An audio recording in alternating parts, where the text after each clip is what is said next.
Well, we need to talk about the market for loanable funds. When we were studying microeconomics, we studied about markets. Found that there was a supply curve and a demand curve, and where those two intersect is the market price.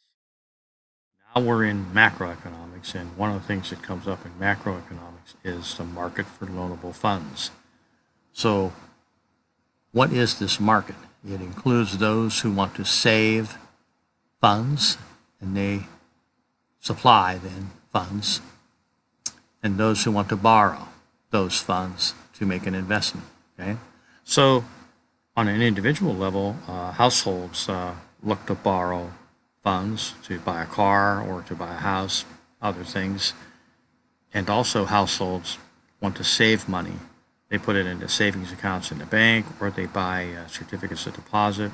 They go to a mutual fund and buy a mutual fund, but at any rate, they are saving money for the future.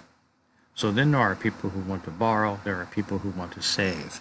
And so that sets up a supply and demand curve, okay? So there's going to be an interest rate established, and it will be done by a market. So let me go to this next slide. So there is the ideal situation. The demand curve is those individuals and corporations that want to borrow money. And the supply isn't really the bank. The supply is individuals and corporations and governments who want to set money aside and save it for a rainy day. The people who want to save put their money usually in a bank or in a mutual fund. And the borrowers go to a bank to borrow the money. And so this is in the nature of this market.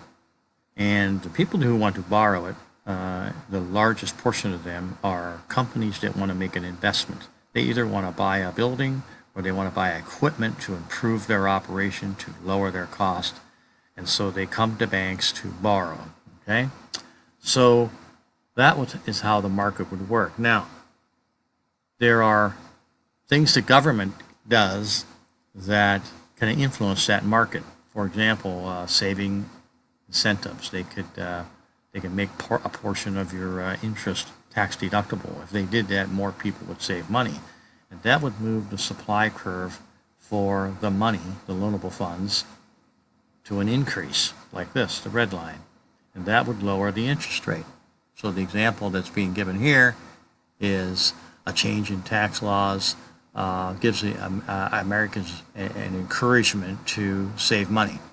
And that example being shown there is that the equilibrium interest rate then would drop from 5% to 4% in this hypothetical example.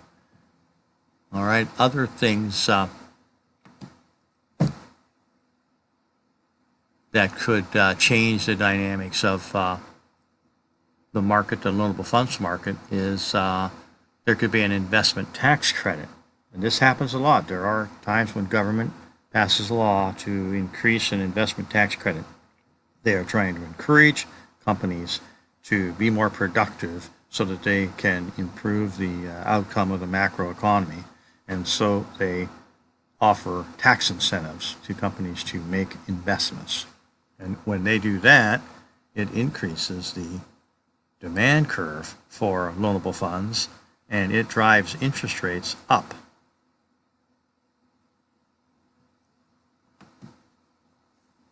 Then there's the effect of a budget deficit. We like to run deficits for some reason. We've been doing it for a long time now. And when we run a deficit, what we do is the government is coming in and borrowing a bunch of money. And let's say if this were the situation, this equilibrium I'm on right now, it's a situation where the government has a balanced budget, and then they run a deficit. When they run a deficit, they're going out into the market for loanable funds, and they're borrowing money, which is starving out other people who would like to get the money. And what it does, in effect, is it shifts the supply curve for loanable funds. And what you end up with is a 1%, in this example, a 1% interest rate hike, okay? So these are some of the things that happen in the market for loanable funds. Here is the debt the U.S. government has run over the years. This is World War II.